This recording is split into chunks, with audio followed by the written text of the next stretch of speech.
Bonjour à toutes et à tous et bienvenue dans cette nouvelle pratique de yoga. Pas vraiment pratique aujourd'hui, mais en tout cas on va découvrir quelque chose de super important dans votre pratique de yoga. Vraiment ne zappez pas cette vidéo, ne passez pas à côté. Les salutations au soleil A et les salutations au soleil B qui vous seront absolument indispensables en Ashtanga et en Vinyasa. Donc moi je vous propose pas d'Ashtanga ni sur le studio en ligne, pas par moi-même, mais par quelqu'un d'autre sur mes Reiki Flow. Mais en tout cas, c'est pas une pratique que moi je propose. Par contre, le Vinyasa, on va vraiment avoir besoin de ces salutations au soleil. Elles sont absolument indispensables. Donc, vous pouvez quand même aller sur votre tapis, vous pouvez quand même prendre vos blocs si vous en avez. On va papoter un tout petit peu, mais on va rapidement passer aux salutations au soleil. Je vais vous montrer en fait les modifications que vous pouvez faire. Comment est-ce qu'on fait une salutation au soleil et comment est-ce que vous pouvez la modifier. Le but pour moi, c'est que vous soyez complètement autonome, que vous puissiez aller sur n'importe quel studio en ligne, n'importe quelle vidéo YouTube, n'importe quel cours en présentiel et que vous puissiez vous dire ok, en fonction de comment je me sens, en fonction de mon énergie, en fonction si j'ai des douleurs quelque part, je ne suis pas obligée d'écouter la prof ou le prof, je suis vraiment autonome dans ma pratique, je me sens bien dans mon corps, je sais que je sais plein de choses et je vais venir réajuster. On va se concentrer quand même sur les salutations au soleil, je vais dire un peu plus traditionnelles, ok ? Même si bien entendu vous proposez des modifications, mais voilà, il y a des salutations au soleil de Hatha Yoga qui sont différentes et qui feront du coup le sujet d'une autre vidéo. Il y a aussi des salutations au soleil du coup de yoga fonctionnel par exemple, ou alors de professeurs qui vont décider de modifier un petit peu, même moi ça m'arrive de modifier un petit peu les salutations au soleil. Pas d'inquiétude là-dessus, de toute manière, en fonction du cours où vous êtes, vous pouvez suivre ce que le ou la prof vous dit, mais vous savez en tout cas que vous avez tout un panel de modifications qui sont possibles. Donc, généralement, les salutations au soleil A, on commence par ça, et ensuite on peut passer à des salutations au soleil B, qui sont un peu plus rapides, ok, un peu plus avancées, je dirais. Mais c'est quasiment impossible de passer aux salutations au soleil B si vous ne maîtrisez pas déjà la A. Donc on va voir ça ensemble. On peut se lever ensemble sur le tapis. Hop. Et on peut se placer à l'avant. Donc généralement, traditionnellement, vous savez que moi j'aime bien vous parler de la tradition, mais j'aime bien ensuite qu'on rajoute en fait des notions d'anatomie, qu'on rajoute un petit peu du yoga fonctionnel justement, qu'on rajoute un petit peu de conscience dans le corps. Généralement, ce qu'on va vous dire, c'est pieds joints. Okay. Ce qui va être important ici, ça va être l'ancrage, ça va être la plante de pied qui est bien ancrée, les orteils étalés.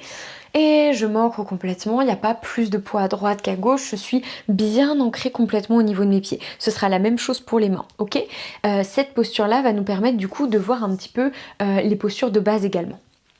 Cette vidéo, pardon. Donc, on dit généralement les pieds joints. On peut écarter les pieds de la largeur des hanches. Donc, c'est-à-dire que si on prend nos hanches ici, l'os au niveau de la hanche, on descend, on descend, on descend, on descend, choup, et on fait à peu près cet espace-là entre chaque pied, d'accord? C'est pas obligatoire, vous pouvez faire vraiment comme vous le sentez. Moi, je sais que j'aime bien commencer comme ça.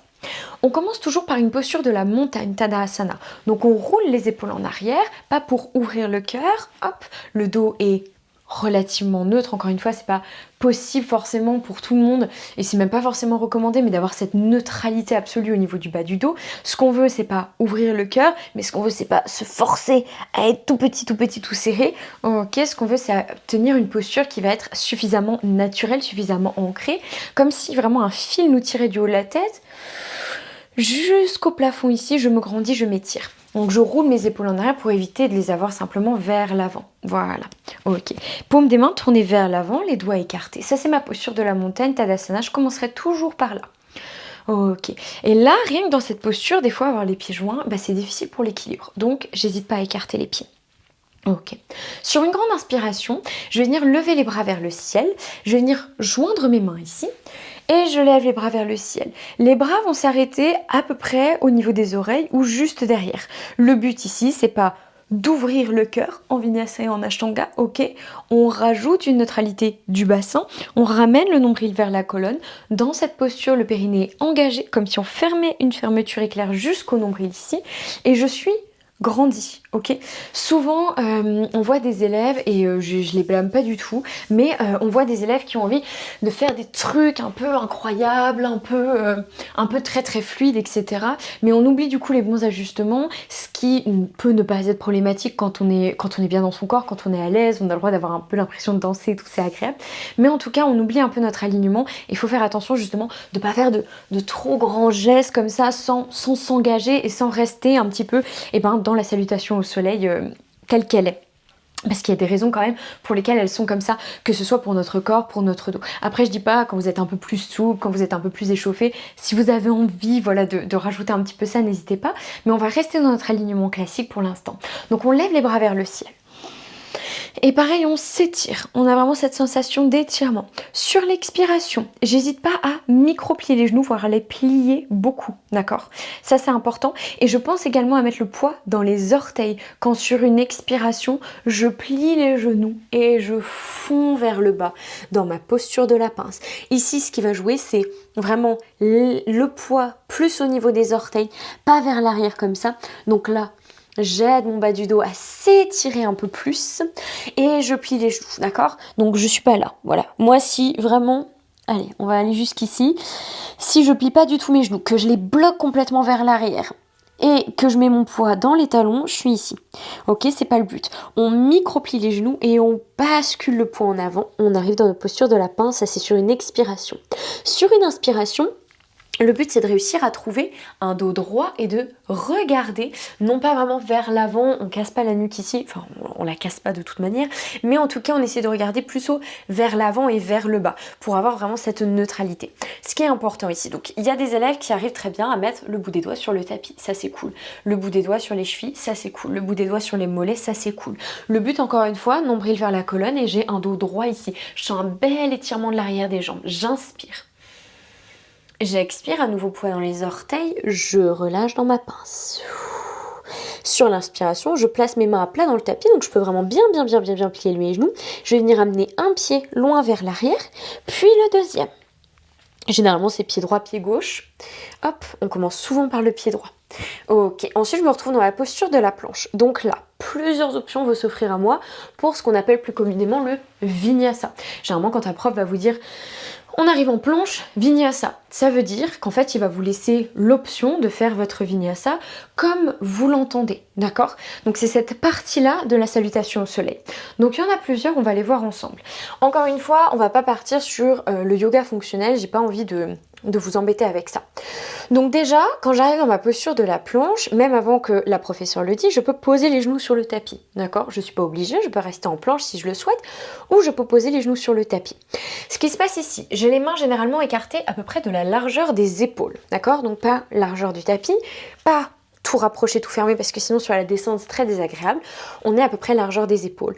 Au niveau des poignets, alors on peut avoir... Généralement, on dit les épaules alignées aux poignets, d'accord? Si on avance un peu, on voit que ça tire, c'est pas toujours très confortable, ça peut même être douloureux, et c'est ce qui arrive généralement quand on le fait trop. Ça va nous arriver en fait d'avoir des petites tendinites aux poignets, donc on fait attention à ça. De toute manière, en chaturanga, on verra qu'on part un petit peu déjà vers l'avant. Donc sur une planche, on essaye d'être bien aligné, et si vous avez mal aux poignets, on met un peu plus de poids au niveau des genoux pour soulager, d'accord? Hop, ou au niveau des pieds. Mais on essaye, tu vois, vous voyez, tu vois, oui, tu vois. Ça, voilà, ça c'est pas vraiment une planche, on essaye d'être ancré. Au niveau des pieds, moi j'en vois beaucoup qui ont les pieds joints, même chose, c'est écarter largeur du bassin comme on a tout à l'heure. Donc ça c'est sur une inspiration. Sur l'expiration, ce qu'on peut faire, on expire genoux, poitrine au sol. Donc on essaie d'avoir les coudes qui vont rester à peu près serrés en direction de la poitrine. On creuse le bas du dos de manière à, vous voyez, hop, je pousse mes fesses vers le ciel et je descends la poitrine. Ok? Et je reste ici jusqu'à la fin de mon expiration. Ensuite, je m'allonge complètement sur le tapis à plat ventre, je garde les coudes serrés, j'inspire, je roule les épaules en arrière, j'engage les fessiers, je pousse les pieds dans le tapis jusqu'au nombril, je me redresse en demi-cobra. Et ensuite j'expire, je crochette les orteils, je pousse dans les bras, fesses vers l'arrière, vers le ciel, chien tête en bas. Ok, on va décortiquer encore une fois. Donc, on se place dans notre planche, on inspire, on expire, genoux, poitrine au sol, fesses vers le ciel. Petite pause avant d'inspirer. J'engage les fessiers, pas de douleur dans le bas du dos. En fait, si vous avez la moindre douleur, envoyez-moi un message si c'est assez spécifique, mais essayez de voir si... peut-être qu'en me redressant un petit peu moins, c'est mieux. Peut-être qu'en engageant mes fessiers, c'est mieux. Peut-être qu'en poussant les pieds dans le tapis, c'est mieux. Et j'essaye de rouler les épaules en arrière. J'expire, fesses vers l'arrière, orteils crochetés vers le ciel, chien tête en bas. Ok, ça c'est ma première option, d'accord ? c'est une option qui est quand même difficile, hein, on est bien d'accord. Si jamais il y a quoi que ce soit, que ça vous le sentez pas, que c'est pas ok pour vous, je pose les genoux sur le tapis, un peu plus qu'écarté de la largeur du bassin, je relâche mes orteils, posture de l'enfant. Ok, hyper important de pouvoir prendre cette option-là. Ou alors, tout de suite, vous êtes en planche, vous vous dites, la salutation à soleil, elle passera pas. Là, j'ai pas la force dans les bras, j'ai pas la force dans les abdominaux, j'y arriverai pas. Je vais faire un truc comme ça. Oh, et je vais essayer de me repousser en chien tête en bas. Je suis en planche, je suis honnête avec moi-même et je me dis, c'est pas ok. Chien tête en bas. Et si jamais il y a un prof qui vient vous embêter et vous dire, non, non, non, là c'était la salutation au soleil.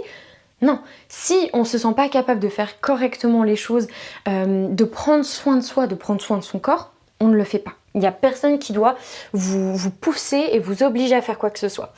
Ça, c'était la première option. Deuxième option, genoux sur le tapis, chaturanga. Donc là, les coudes fléchis, serrés, je descends à 90 degrés, je m'arrête ici. J'inspire, soit demi-cobra, je relâche tout et je remonte jusqu'au nombril, fesses engagées, soit chien tête en haut. Donc, hop, là j'ai pas besoin de me relâcher sur le tapis, je tends les bras, je tends les pieds, je décolle les genoux, je roule les épaules en arrière, chien tête en haut. J'expire, chien tête en bas. Ok, super.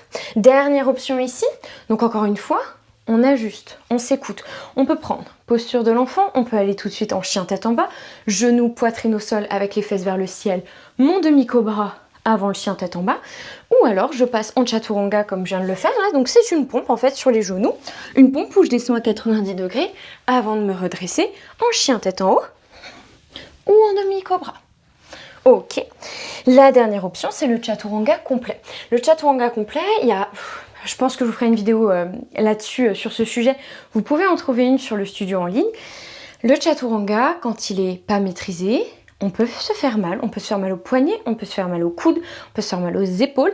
C'est une posture qui est très forte. C'est une posture qui n'est pas indispensable dans la pratique de yoga. C'est pas parce que à chaque fois votre prof vous dit chaturanga qu'il faut faire un chaturanga. Vous n'êtes jamais obligé de le faire dans votre vie, d'accord? J'aime bien insister là-dessus quand même. C'est une posture qui est assez forte, qui va dépendre énormément de votre énergie, de comment vous vous sentez, du renforcement peut-être que vous faites, même à côté du yoga, musculairement au niveau de vos bras, au niveau de beaucoup de choses, d'accord? Donc, ce qui est possible de faire, pour être sûr qu'on ne descende pas à plus de 90 degrés pour avoir un soutien, c'est d'avoir des blocs ici. Donc je viens dans ma planche, j'ai mes blocs, alors moi j'aime bien les mettre comme ceci au niveau de mes mains, ok? J'inspire, j'expire, je descends, je pose les épaules ici sur mes blocs. J'inspire, ma posture du chien tête en haut. Ok? Ça c'est une option, pardon. Hop. Sinon le chaturanga. Le chaturanga, assez classiquement, on part légèrement vers l'avant. D'accord? C'est pas juste une descente, c'est un mouvement vers l'avant. Donc là, forcément, au niveau du poignet, le coude va venir dépasser légèrement le poignet. Moi, j'ai eu des tendinites pendant des années. Ne le faites pas en période de tendinite. C'est hyper désagréable. Ça va juste faire durer votre tendinite 10 ans de plus. Ça sert à rien. Mais en tout cas, hop, on pense bien. On inspire en planche.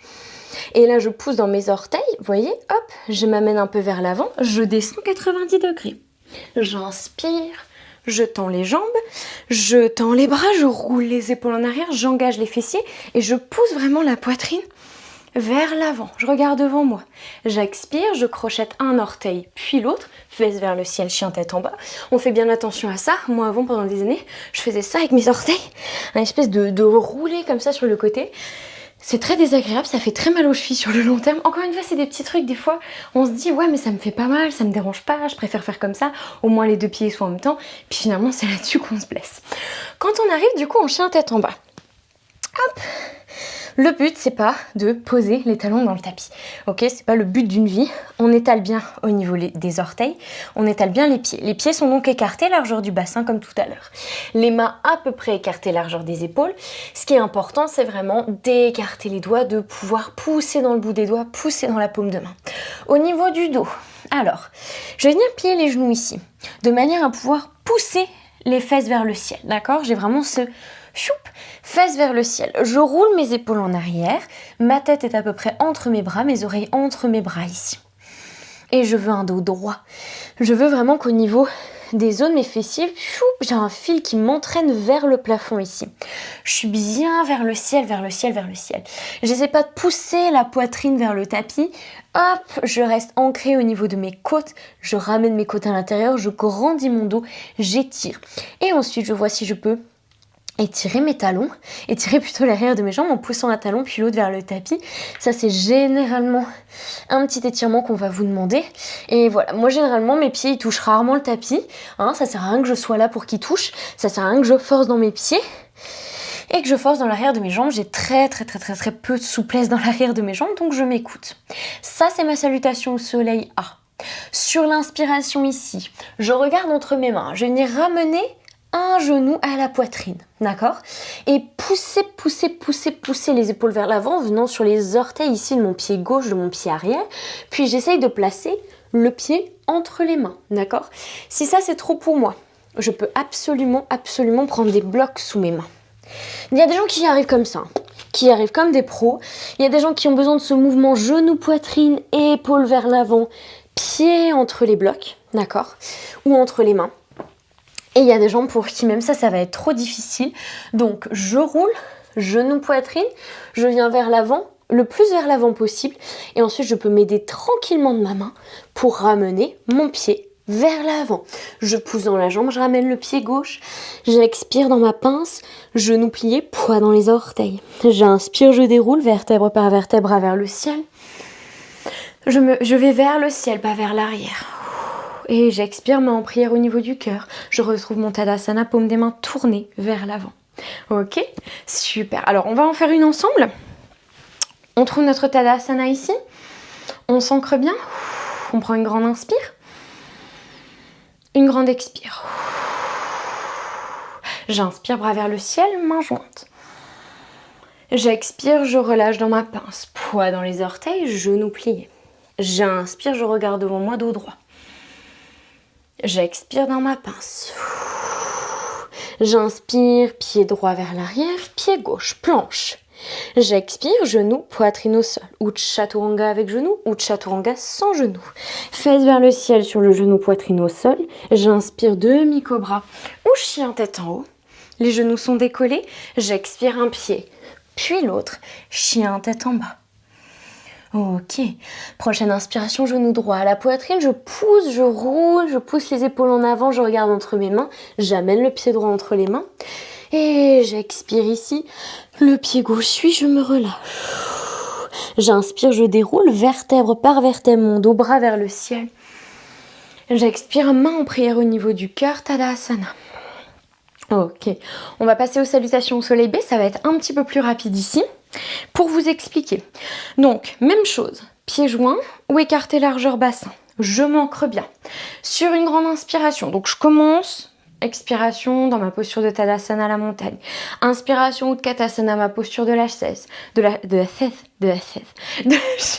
je vais venir m'asseoir bien vers l'arrière et vers le bas comme si j'attendais une petite chaise de hobbit ici, donc je suis pas vers là, je fais pas une trop grosse flexion ici au niveau des chevilles, c'est possible de le faire, c'est pas un problème, mais c'est pas le but de la posture, on va vers l'arrière, vers le bas, je devrais être capable pratiquement de voir mes orteils. Les bras sont vers le ciel, nombril vers la colonne, j'ouvre pas le cœur mais je ne le roule pas non plus. Les bras au niveau des oreilles, j'étire. J'inspire.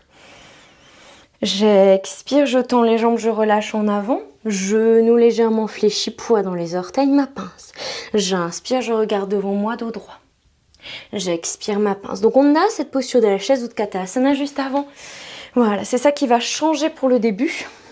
C'est comme ça aussi que vous savez que vous partez dans une salutation au soleil B. Main à plat dans le tapis, pied droit, pied gauche, planche, j'inspire. J'expire ma variation. Moi, je fais genou chaturanga. J'inspire chien tête en haut ou mon demi-cobra. J'expire en chien tête en bas. Ok. Ici, normalement, dans une salutation au soleil B, tout de suite, j'inspire le pied droit entre les mains. Genou, poitrine, je pousse les épaules vers l'avant, pied entre les mains. Ok, généralement ici, on part dans un guerrier 1. Donc, on va venir avancer un petit peu le pied gauche, le mettre à plat dans le tapis, les orteils qui pointent légèrement sur la gauche et je me redresse. J'ai le genou plié, la hanche gauche qui repart légèrement en avant. Tout ça, je vais vous le décrypter dans une autre vidéo qui va venir vous parler du guerrier, des postures du guerrier. D'accord? Donc on se stresse pas là-dessus. Et on lève les bras vers le ciel. Ce qu'on peut faire également, c'est une fente haute, c'est-à-dire, hop, le pied arrière, vous voyez, talon décollé. J'essaie de trouver mon équilibre. J'expire, main dans le tapis. On va le faire en plusieurs choses. J'inspire, planche. J'expire, genou, poitrine au sol. Chaturanga avec ou sans genou. J'inspire, chien tête en haut, demi-cobra. J'expire en chien tête en bas. Même chose cette fois-ci de l'autre côté. Genou gauche, poitrine. Je pousse en avion, pied gauche entre les mains. Ok, je peux ravancer le pied droit, placer le talon à plat dans le tapis ou laisser les orteils décollés, je redresse. Fente haute ou guerrier, généralement c'est un guerrier, c'est le pied à plat dans le sol. Encore une fois, je vous décrypterai tout ça plus tard. J'expire, cette fois-ci on essaie de le faire dans un seul souffle, donc on inspire en guerrier. On expire tout de suite, genou, poitrine au sol ou chaturanga, donc dans la même expiration je fais ma planche et je descends. J'inspire, demi-cobra ou chien tête en haut. J'expire en chien, tête en bas. J'inspire, un pied à l'avant, l'autre. Je regarde devant moi, dos droit sur l'inspiration. J'expire, je relâche. J'inspire, je déroule vertèbre par vertèbre, bras vers le ciel. J'expire, main en prière au niveau du cœur, Tadasana. Ma posture de la montagne. Ok. La salutation au soleil B, elle est un peu plus dynamique. On va refaire les deux ici. Pour être sûr vraiment qu'on a bien compris et que vous allez vous sentir à l'aise, mais cette vidéo, n'hésitez pas à la regarder autant de fois que vous le voulez, même de la regarder en accéléré, juste pour vous souvenir de 2-3 petites choses. Donc, on va avoir du coup 3 vinyasas, donc descente, montée. On va faire les 3, d'accord? On va commencer par genou, poitrine au sol. Ensuite, on fera genou, chaturanga, puis on fera chaturanga. Vous n'êtes pas obligé de me suivre encore une fois. Si vous voyez que ça marche pas, ne le faites pas, vraiment. Je vois tellement d'élèves, même en présentiel, à qui je disais, je les pointe pas du doigt à chaque fois en cours, mais je dis, si le chaturanga, il descend pas correctement, que les coudiers repartent, que vous tremblez, que vous n'arrivez pas à descendre, ne le faites pas, et qu'ils le font absolument. Je sais que l'ego prend une grosse part là-dedans, mais vraiment, écoutez votre corps, mettez-le de côté quand il y a besoin de le mettre de côté. On se grandit bien ici, on inspire. Expirez Tadasana, paume des mains tournées vers l'avant. Ok, j'inspire, bras vers le ciel, paume des mains l'une contre l'autre. J'expire en pince, poids dans les orteils, genoux fléchis. J'inspire, je regarde devant moi, dos droit. J'expire en pince. J'inspire en planche. Peut-être tout de suite les genoux sur le tapis. J'expire, genoux, poitrine au sol, fesses vers le ciel en contrôle. J'inspire, demi-cobra jusqu'au nombril, fesses engagées. J'expire, fesses vers l'arrière, vers le ciel, chien tête en bas. J'inspire, un pied, puis l'autre. Je regarde devant moi, dos droit. J'expire en pince. J'inspire, je déroule vertèbre par vertèbre, dos droit. J'expire, main en prière au niveau du cœur, Tadasana. J'inspire, Utkatasana, ma posture de la chaise. Je viens m'asseoir bien loin, vers l'arrière et vers le bas. J'inspire. J'expire ma pince. J'inspire dos droit. Et ce qu'on fait généralement ici, j'expire tout de suite. Mon chaturanga sur les genoux, sur la même expiration. J'inspire, chien tête en haut, demi-cobra. J'expire, mon chien tête en bas. J'inspire, pied droit entre les mains. On va faire une fente haute ici, bras vers le ciel. J'expire tout de suite. Mon chaturanga avec genou. J'inspire, je grandis. J'expire, chien tête en bas. J'inspire, pied gauche entre les mains. J'hésite pas à m'aider. Je lève les bras vers le ciel. J'expire tout de suite. Chaturanga avec ou sans genou. J'inspire, chien tête en haut. J'expire, chien tête en bas. J'inspire, un pied vers l'avant, puis l'autre, dos droit. J'expire ma pince. Et une partie que j'ai oubliée tout à l'heure, j'inspire, je reviens dans ma chaise. J'expire, main en prière au niveau du cœur, Tadasana. Ok, super, on peut venir s'asseoir tranquillement. Normalement, vous n'avez pas à les retenir. Votre professeur, il va vraiment vous montrer les choses. Moi, le but, c'était de décortiquer certaines petites postures, de vous expliquer certaines modifications qui sont possibles. À tout moment, encore une fois, je le dis, mais dans votre chien tête en bas, si vous ne voulez pas le prendre, vous prenez une posture de l'enfant, ok? Moi, je vais vous faire une vidéo, je sais pas si elle sera avant ou après, vous l'avez peut-être déjà vue, mais une vidéo de modification possible. Ce qui est important, encore une fois, on fait ce qui est bon pour notre corps, on fait ce qui est possible pour notre corps, on fait les choses bien, on fait pas parce qu'on veut les faire, qu'on veut absolument faire un chaturanga, même si on sait qu'on est complètement à côté de la plaque et qu'on le loupe, qu'on se fait mal aux épaules, mal aux poignets, mal partout, qu'on tremble, que ça tombe à moitié, que c'est pas maîtrisé, d'accord? On n'hésite vraiment pas à prendre une variation, une autre manière de faire les choses, tout simplement. On s'écoute, on se fait confiance, on fait attention à soi. Et encore une fois, vous n'avez pas à les retenir. Je sais que c'est assez rapide, hein. Franchement, je sais qu'elles peuvent être très rapides. Il y a certains professeurs qui les feront beaucoup plus rapidement, d'autres beaucoup plus doucement, d'accord? N'hésitez pas à adapter à votre rythme et à votre souffle. Prenez soin de vous, merci pour cette vidéo. N'hésitez pas si vous avez des questions en commentaire ou alors vous m'envoyez un message et à très vite. Bye bye.